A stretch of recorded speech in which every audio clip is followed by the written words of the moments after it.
Bonne année à vous tous. J'espère que vous avez bien commencé le 2024 et vous avez terminé bien le 2023. 2023 qui était une année de déblocage. En effet, on est sorti finalement après la pandémie. Bon, c'était une année dans laquelle se sont manifestées des guerres, Ukraine, euh, aussi Israël. En effet, on a vu aussi la Syrie, hein, la destruction de Damas, qui était prophétisé en Isaïe 17. On l'a vu dans cette année 2023. Et même dans le psaume 83, nous avons l'expansion des confins d'Israël qui porte beaucoup de conflits. C'est là que nous voyons tout ça arriver. À part la prophétie d'Ézéchiel 38 qui parle de la Russie, des pays de l'Orient, hein, dans laquelle nous pouvons voir les changements géopolitiques, les contextes historiques, un peu pas loin de l'Europe. Et voilà, à part la géopolitique, je pense que le 2024, c'est l'année dans laquelle les chrétiens ils peuvent vraiment évangéliser dans l'unité. Vous direz, mais c'est pas une nouveauté. Au contraire, ça va être une unité encore plus précieuse. C'est pas une unité qui va manifester les stars. Hein. Il y a certaines qui organisent des choses parfois pour l'apparence. Attention, hein. Le 2024, ça va être une année justement où le Seigneur va vraiment donner des nouveautés dans l'unité, je vous disais, et une unité dans la sobriété. Hein, je m'explique bien.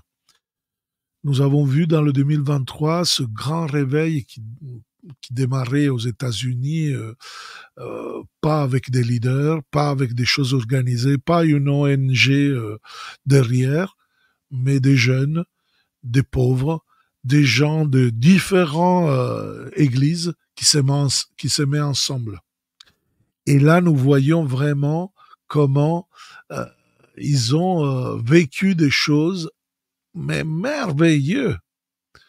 Alors là, nous voyons en effet ce qui va se passer 2024. Les fruits de ce réveil, ça va impacter l'action d'évangélisation 2024, dans laquelle il faut vraiment faire discernement dans l'unité. Dans l'unité, parfois ça peut arriver que quelqu'un dit, bon, je n'invite pas le père Baldo parce qu'il vient de Toulon. Et à Toulon, il y a eu beaucoup de prêtres qui sont comme ça. Bon, dire beaucoup déjà, c'est un peu exagéré. Bon, il y en a eu, malheureusement. Pas plus que dans d'autres endroits et dans d'autres diocèses de France même. Pas plus que des évêques, même très importants.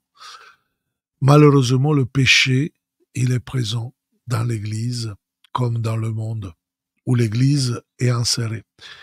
Alors, il faut faire discernement, pas simplement de la façade, pas simplement de dire « Ah, mais j'ai entendu parler mal de tel prédicateur parce qu'on dit que de tel prédicateur, il est contre celui-là et contre celui-là. » Quand vous entendez des prédicateurs vous annoncer des choses comme ça, s'il vous plaît, ne le continuez plus à entendre.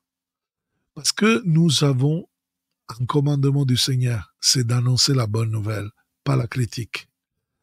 Qui connaît bien Emmaüs.com, nous on en approche, l'approche appréciative.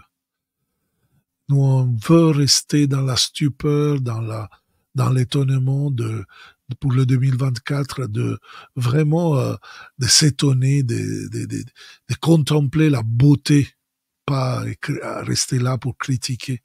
L'unité alors a besoin d'une sobriété, a besoin d'un travail sur soi, a besoin de quelque chose qui, en effet, il va nous faire préparer spirituellement notre engagement dans l'Église. Il y a trop de chrétiens qui parfois se sentent isolés. Semble que je vois quelqu'un en direct qui me dit souvent « Père, chez moi, il n'y a rien.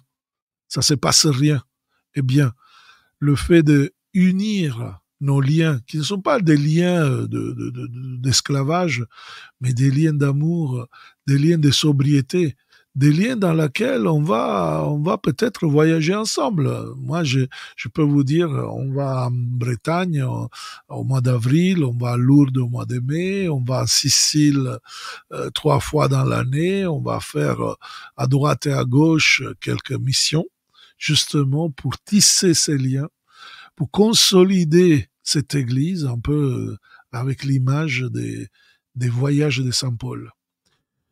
Alors, l'unité dans la sobriété, pas l'unité pour demander de l'argent, pas l'unité pour s'enrichir. Désolé, je peux pas écouter me dit, quelqu'un qui me dit, oh père, euh, tous les chrétiens demandent de l'argent, tous les chrétiens ils font payer beaucoup. Nous, nous savons bien qu'à Emmaüs, on offre à beaucoup la possibilité de s'équiper, parfois selon ses possibilités. On essaie de prendre des lieux, des endroits où pas cher, parfois c'est pas facile, mais en tout cas, que l'argent ne soit jamais un empêchement. Parce que c'est trop facile de dire, je suis un missionnaire, donc je dois vivre des offrandes qu'on me donne. C'est facile. Moi, en effet, depuis que je suis prêtre, il y a eu des années où je n'ai pas touché un salaire de l'Église, et pourtant, rien ne me manquait. Parce que c'était les chrétiens qui me soutenaient, non? Mais le problème, c'est quand, justement, pour la mission, il y a des musiciens, il y a quelqu'un qui commence à demander 700 euros, 800 euros, 3000 euros, 4000 euros. Ça nous fait du plaisir, hein. Ça nous fait du plaisir de voir des grands musiciens qui animent, etc. OK. Mais mettez-vous dans le cœur de quelqu'un qui organise, si c'est rentable, si on peut demander aux gens de participer à tous ces frais. Alors moi, je pense que la sobriété, l'inflation que actuellement, d'un point de vue mondial, on est en train de vivre, c'est permis par Dieu pour nous amener à cette unité dans la sobriété. Cette unité qui nous fait vraiment vivre comment partager. Et dans une simplicité déroutante. C'est-à-dire que sans simplicité, nous risquons de vivre une ONG, comme dit le pape, et qui nous ratons la simplicité. C'est-à-dire que la vie fraternelle, la vie missionnaire, dans ce 2024, il doit organiser de manière claire, naturelle, biologique, facile, accueillir tous. Pas simplement les riches, pas simplement ceux qui peuvent payer quelque chose, mais particulièrement les pauvres. Et une autre valeur importante de la sobriété, c'est la confiance. Offrir un instrument concret pour devenir ce que nous sommes dans la vérité, devant Dieu, devant nous-mêmes. C'est ça, être en confiance. La confiance, ce n'est pas de monter la tête jusqu'à dire, bon, si tu veux qu'il y a mon ministère, tu payes beaucoup. S'il y a quelques prédicateurs ou quelques ministères qui a fait ça, s'il vous plaît, ne continuez pas à les appeler. Parce que ça, ce n'est pas l'unité. Ça, ce n'est pas manifester Dieu. Ça, c'est peut-être Céline Dion, je ne sais pas qui dans le monde qui fait ça, mais parmi les chrétiens, s'il y a quelqu'un qui fait ça, bien sûr, après, certains vont dire, ah, mais moi, tel prédicateur fait beaucoup de miracles. Le Père Baldo, non. Ah oui, c'est vrai. Le Père Baldo essaie d'être, bien sûr, dans la pauvreté et dans la puissance de ce que Dieu veut, pas dans la puissance de l'argent. Attention à ceux qui font trop de résultats. On a quelques cas, malheureusement, même des prêtres qui ont vécu des miracles, des guérisons, etc., qui après s'est cassé la figure. Donc, l'unité dans la sobriété, c'est la nécessité de ce 2024 dans laquelle vraiment nous pouvons hâter ce qui manque à la venue du Christ. L'attention à l'unité. Parce que je pense, j'ai senti dans mon cœur que dans le 2024 ne va pas arriver la paix. Ça peut arriver des désordres, des divisions, des guerres, des problématiques. pas plus fort que de maintenant, mais qui quand même, il nous demande un travail sur nous-mêmes qui soit important, une unité dans la sobriété. Et pour cela, c'est nécessaire l'équipement. C'est un thème cher à Emmaüscom. Pour nous, l'équipement, ce n'est pas une formation intellectuelle, c'est justement, elle a l'importance d'être préparé spirituellement pour les prochaines années. Comme dit le pape pape François depuis 2013, l'Église est un hôpital de campagne. C'est-à-dire, l'Église, il n'a pas d'experts, il a des médecins qui font les urgences, les gens qui sont perdus. On accueille des gens paumés parfois, des gens complètement éloignés, des gens qui savent rien et qui ont besoin de trouver une famille, de trouver des gens qui les accueillent, qui les aiment, qui les conduisent, qui les écoutent. Voilà. Mais alors, si on doit être dans un hôpital, il faut se former, il faut s'équiper, frères et sœurs. Parce que si on n'a pas l'équipement, l'oxygène de la prière, l'oxygène du Saint-Esprit, du baptême du Saint-Esprit, si on n'a pas une formation adapte pour prier pour ces gens, nous risquons d'être là et savoir rien comment les aider. Parce que, en effet, on n'a pas travaillé sur nous-mêmes, on n'a pas permis au Saint-Esprit de nous amener à avoir la vision du Saint-Esprit qui veut vraiment faire des choses merveilleuses dans notre vie. Cet équipement, c'est sûr, nous les appelons les masterclass, on en organise beaucoup partout. On a besoin parfois que quelqu'un s'engage parce que organiser, ça a toujours tellement des efforts, tellement de problématiques. Un prix aussi, parce que aller à Monterfil, par exemple, 6-7 avril, il me demande que de l'autre côté, il y a la communauté du Père Gilles Ferrand qui organise les chambres, etc. Il nous fait des petits prix. Alors, voilà, ça permet ça. Mais par exemple, nous, on va le 6-7, alors il y a quelqu'un qui est à côté, il me demande une mission. Alors moi, je peux pas dire non. Quelqu'un m'a dit, ah mais toi, tu te fatigues jamais? Bah heureusement que Dieu me donne la force. Parfois, j'ai besoin d'un maté. Parfois, je prends un café. Parfois, j'ai besoin de quelques jours de repos. Mais le Seigneur ne me fait pas manquer la passion de le servir. Alors, vous voyez, l'équipement. C'est pour cela que moi, j'aimerais bien, peut-être vous le connaissez, hein, j'en sais rien, mais j'aimerais bien vous faire voir nos outils pour la formation, pour l'équipement. Le premier que je vous présente, c'est la chaîne YouTube d'Emmaüscom. Peut-être vous êtes là-dedans, peut-être pas, mais si vous n'avez pas encore cliqué sur l'inscription et la petite cloche là, vous voyez, pour devenir des followers d'Emmaüscom, faites-le parce que là, on fait des prières chaque 15 jours le jeudi soir en francophonie. Donc, sur Emmaüscom, trouvez le Louange en feu. Vous trouvez aussi, voilà, live en français. Là, il y a des playlists avec le séminaire de vie surnaturelle dans lequel vous voyez beaucoup de personnes qui sont là pour vous enseigner. Steve Blacka, le père Charles Vallière, il y a voilà, je vous montre.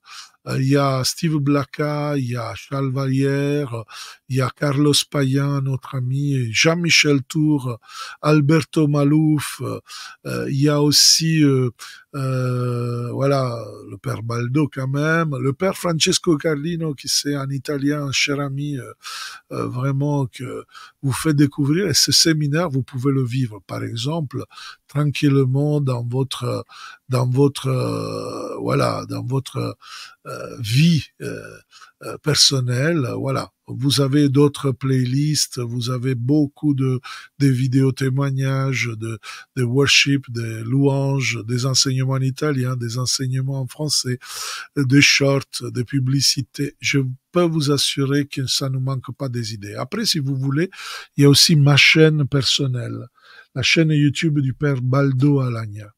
C'est la chaîne dans laquelle je mets surtout, peut-être vous me suivez, attends, C'est ça, c'est plutôt ça.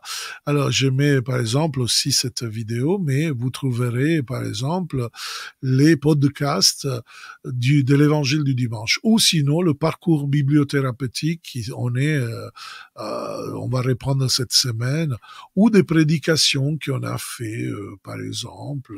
Vous voyez là, c'est ma prédication à Poma, ou je sais pas, des choses en direct, qu'on a fait une soirée miracle guérison, etc., etc.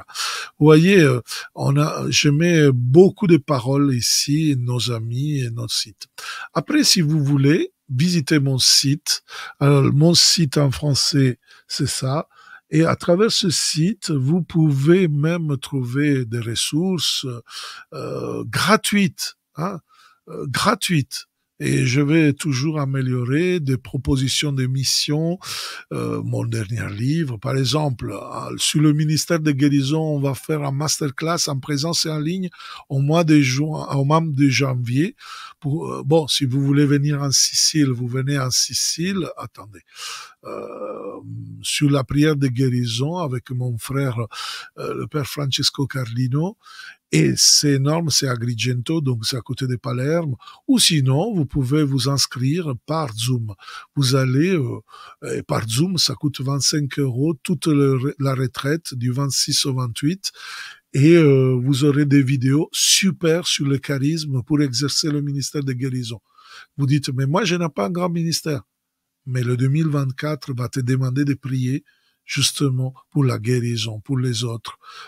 Quelqu'un l'appelle la prière des frères, etc.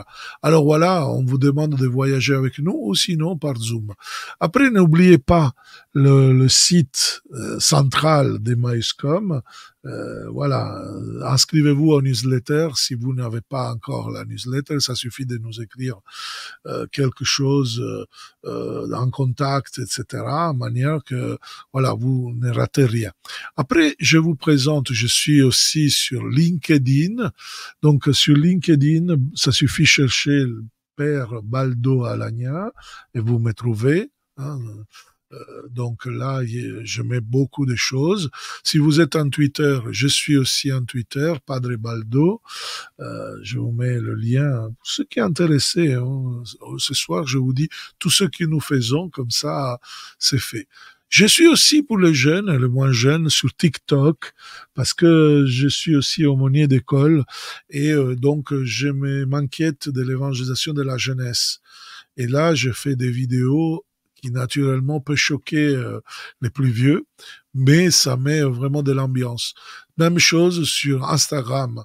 Alors, sur Instagram et sur TikTok, cherchez padrebaldo.dj, parce que parmi les autres choses, je suis un DJ. D'ailleurs, vous pouvez trouver, hein, je ne vous parle pas ici parce qu'encore en français, ça va sortir, mais j'ai des albums en italien. La nouvelle média, le nouveau social network, Threads, alors vous me trouvez aussi là-bas. Facebook, parfois il y a beaucoup vous êtes en Facebook, alors j'ai dépassé les 5000, donc parfois je peux pas accepter votre amitié, mais vous avez le profil Baldassare Padre Alagna ou Padre Baldo Alagna, c'est la page. Voilà. Après, ça, j'y tiens beaucoup. Regardez sur Amazon. Amazon, je suis comme un auteur. Naturellement, j'ai simplement un livre pour le moment en français. Mais prochainement sortiront, de 2024, je le proclame, ils vont sortir des autres livres. Et j'espère d'ouvrir une maison éditoriale. Je lance ici, alors attendez, j'abaisse. Je lance une annonce parce que j'en sais rien s'il y a quelqu'un qui veut vraiment m'aider à ouvrir la maison éditoriale. À Emmaüscom, on a un projet de faire une association qui devient une maison éditoriale pour faire des livres de la culture de Pentecôte et surtout des outils pratico-pratiques pour mettre le feu partout. Si tu es intéressé, fais-moi savoir. Mais en attendant, dans le 2023, j'ai lancé ma page d'auteur sur Amazon. Ça suffit de chercher mon nom, Baldassare Alagna, et vous me trouverez. Donc voilà le lien. Et enfin, Vous savez qu'on fait beaucoup de podcasts sur Spreaker, c'est la plateforme dans laquelle vous trouverez, bon, en italien et en français, naturellement. Je vais développer de plus en plus en français où je vais faire des podcasts parce que les podcasts, ça permet justement de faire beaucoup de choses. Voilà. Mais cette année, au niveau cette année 2024, si le 2023 était une année donc des blocages, cette année va être la préparation, l'équipement du peuple de Dieu, d'une nouvelle génération de chrétiens qui n'est pas simplement ceux qui vont démarrer des apostolats, des petites choses. Ça, c'est l'année dernière. Mais cette année, il y aura vraiment quelque chose dans l'unité, dans la sobriété, mais pour l'équipement. Alors, je vais te donner 2 paroles bibliques avec lesquelles peut-être tu pourras bien vivre cette année. La première parole, je le prends du psaume 138, 137, ça dépend de vos Bibles, quelle version vous avez. Hein, et verset 8, pas 7, hein, je me suis trompé. 8, pas 7. Alors, attends, j'écris mieux en direct. Ça, et comme ça, je mets justement ce qui est ce passage. Le Seigneur fait tout pour moi.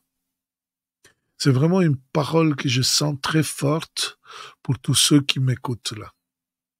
2024, c'est une année qui te demande beaucoup d'efforts, beaucoup de préparation spirituelle pour les choses difficiles qui vont démarrer après, avant la paix. Pour cela, tu dois faire confiance totale à Dieu. Donc, si tu sens qu'il y a beaucoup de choses qui sont compliquées dans cette année, proclame, prophétise, le Seigneur fait tout pour moi. Et vous voyez, le psaume 138, 137 ne dit pas fera, mais fait maintenant. C'est maintenant que Dieu veut te permettre quelque chose de puissant. Et l'autre verset que je t'offre, que j'ai reçu, c'est Proverbe 3, 6. C'est justement ce qui nous dit reconnais-le, reconnais Dieu, où que tu ailles, c'est lui qui a plani ta route. Ces 2 versets, ils me disent vraiment comment le Seigneur va nous conduire dans cette année 2024, une année où les guérisons vont augmenter, mais qui nous demande de nous unir, de mettre à plat Satan qui nous divise, qui met l'argent, qui met d'autres choses plus fortes que l'annonce de l'évangile. Et alors nous avons besoin de nous préparer, de nous équiper, mais tout en restant dans la confiance en lui, tout en reconnaissant que même dans le combat, il y a la présence de Dieu qui a plani notre route. Et pour terminer, j'aimerais bien prier pour vous, frères et sœurs.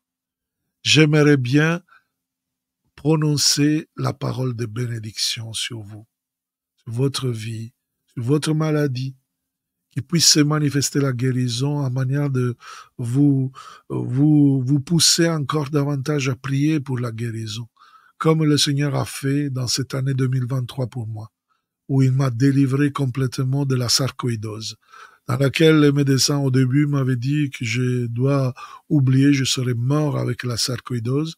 Et après, quand je suis guéri, ils m'ont dit, ah, peut-être on s'est trompé de diagnostic.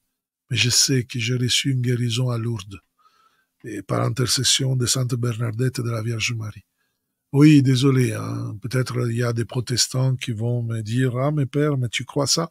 Moi, je crois que la guérison vient de Dieu, et que tous ceux qui meurent, ils vont être jugés devant Dieu. Et donc, s'ils sont saints dans cette vie, ils vont l'être aussi dans l'autre. Et alors, il peut intercéder, il peut prier pour nous. Et voilà pourquoi je crois fortement à cette communion des saints qui commence là, dans l'unité, dans la sobriété, et continue par notre prière. Bien sûr, si je dois demander quelque chose, je fais directement à Dieu. Mais là, je peux pas dire ce que j'ai vécu.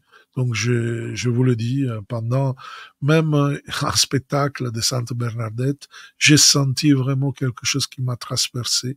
Je croyais que c'était des émotions. Mais en effet, après, petit à petit, j'ai vu ma maladie s'améliorer. Et à Pentecôte, j'ai sauté de joie, j'ai sauté, j'ai sauté. Et mon médecin, qui fait partie des Musiques Tous Louanges, il m'a dit, mais père, mais toi tu sautes, c'est pas normal, je pense que tu es vraiment guéri. Et alléluia, quelques mois après, ma guérison était dit. Mais à partir de ce moment-là, je n'ai pas arrêté une seule fois où je ne vois pas des miracles, je ne vois pas des guérisons. Bien sûr, il y a quelque chose que Dieu doit m'expliquer encore, parce que parfois, quand je prie, il y a aussi des malades qui ne sont pas guéris, mais en même temps, je vois augmenter les signes surnaturels dans ma vie, que c'est complètement pur jus, grâce de Dieu. Alors, frères et sœurs, je voudrais que cette bénédiction vous arrive, surtout vous les malades, et que cette maladie soit pour la gloire de Dieu. Que le Seigneur puisse vraiment vous encourager, vous donner cette confiance dont on a parlé dans cette vidéo, pour grandir dans le ministère de guérison, un ministère simple, un ministère que en effet, nous les catholiques, on a commencé il n'y a pas longtemps, il y a 50 ans au Concile Vatican II. Et nous voulons vraiment, comme charismatiques, comme dans le mouvement de Pentecôte, de continuer de mettre vraiment en pratique dans notre vie, dans notre existence, parce que l'évangélisation est offrir la guérison et qui descend sur vous tous, particulièrement sur ceux qui vous êtes parfois en train d'être tristes, enfin de ne pas sentir la présence de Dieu, la bénédiction du Tout-Puissant. C'est lui qui fait nouvelle toute chose. C'est lui qui fait tout pour vous. Lui qui est Père, Fils et Saint-Esprit. Voilà, mes frères et sœurs, ce simple vidéo, mais puissant message prophétique puisse arriver à tous vos amis, à tous vos groupes, à tous vos membres de la communauté, à tous ceux qui peut-être peuvent être impactés par ce message, de simplicité, de sobriété, mais en même temps de grand courage, de grand espoir pour nous engager vers une nouvelle évangélisation qui puisse avoir un impact, un feu qui arrive à tous, parce qu'il y a des personnes cette année qui vont rencontrer le Christ grâce à notre donation. Alors on va le faire ensemble si vous voulez, et peut-être visiter nos médias pour pouvoir, peut-être il y a quelqu'un qui va devenir partenaire en mission. Si tu es intéressé, écris-moi et je vais t'expliquer comment faire. Et au mois de mai, au meeting de justement de Emmaüscom, on va te accueillir justement pour nous engager dans ce beau engagement, là où tu es, sans quitter ton groupe, ta communauté, ta spiritualité, ton église ou j'en sais rien. Tu peux vraiment rejoindre et être partenaire en mission, parce qu'être partenaire en mission, ça veut dire être partenaire en mission de Jésus. Alors, comme Emmaüscom, on l'a fait sérieuse, on le fait pas comme ça pour rigoler. On te demande justement un équipement, et dès qu'on fait ce petit équipement, après on te donne une petite croix dans laquelle on est des frères, comme dit Dostoïevski. Si quelqu'un te donne la croix, ça veut dire qu'il est ton frère, ta sœur, et on est une famille. On est voilà un élément de cette famille, de famille qu'est l'Église. Voilà, soyez tous bénis. Je vous porte dans ma prière. Belle et sainte année 2024 à vous tous. Ciao.